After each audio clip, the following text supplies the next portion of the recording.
Hello and welcome to American Heart Association Science News. My name is Joe Hill. I'm a physician scientist at UT Southwestern Medical Center in Dallas and the editor-in-chief of Circulation. I'm joined today by Professor Rui-Ping Xiao from Beijing and from Steve Hauser from Philadelphia, immediate past president of the American Heart Association. We're going to spend the next few minutes talking about an exciting session that comes up in just a few minutes here at BCVS in Portland, Oregon, where we will be talking about the next best thing. What are the global opportunities and challenges that we face in the ever-evolving space of cardiovascular medicine and science? We are going to have a number of presentations by thought leaders who will throw out some ideas, and then we hope to have a significant amount of dialogue with the audience. Dr. Xiao will tell us what she plans to discuss in her presentation. Hi, I'm Rui-Ping Xiao. It's a great honor to be here. I wish to take this opportunity to talk about the global issue of cardiovascular disease. As we all know, it is the #1 cause of death globally. But the picture in the West country is different from the East. Now, in this country, cardiovascular disease is gradually decreased with time because the development of medicine, the device, also the education. But the picture in the Eastern country is not so rosy. Actually, there is a rapid increase for cardiovascular disease. For example, in China. Thank you, Ping.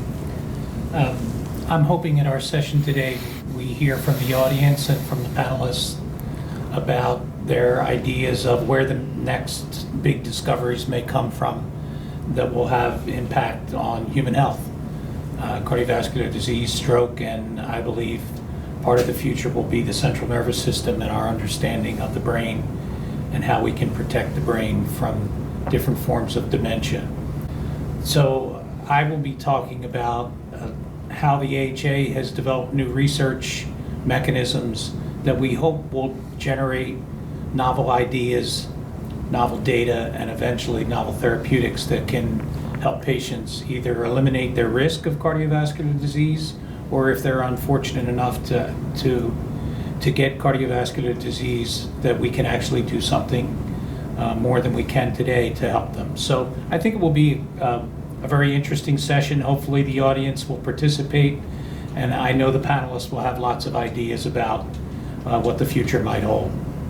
So I plan to talk about something similar to what Rui-Ping is talking about, and that is how do we move from the discovery of novel mechanism, which is what BCVS is all about, how do we move that to actually dealing with the scourge of cardiovascular disease around the world? As Ping has pointed out, in the Asian countries, the face of cardiovascular disease is different than it is in the West. It's evolving around the globe. And those of us who do basic science spend a lot of our time trying to understand mechanisms of disease, and I will particularly talk about hypertension, which is the #1 killer on the planet. High blood pressure. The first step to try and block the untoward effects of hypertension on the human body are, first of all, to understand mechanisms of high blood pressure.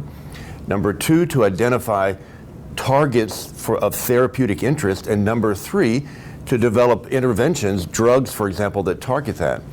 But that's not enough. And that's the point I hope to bring before these basic scientists. That is not enough. We have to be aware of blood pressure. There are parts of this world where 50% of the population has high blood pressure, 50%, but only half of them know it. So that's a quarter of that population that have high blood pressure, but they're unaware.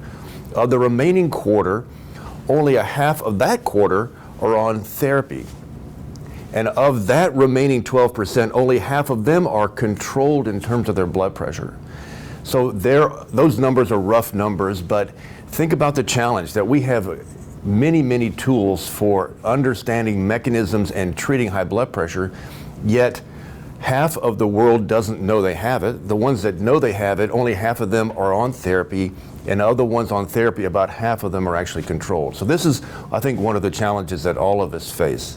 So with that, we're looking forward to an exciting session where hopefully we'll engender conversation and some novel thoughts and some novel ideas, and we'll all be empowered to go out and make a difference. Thank you.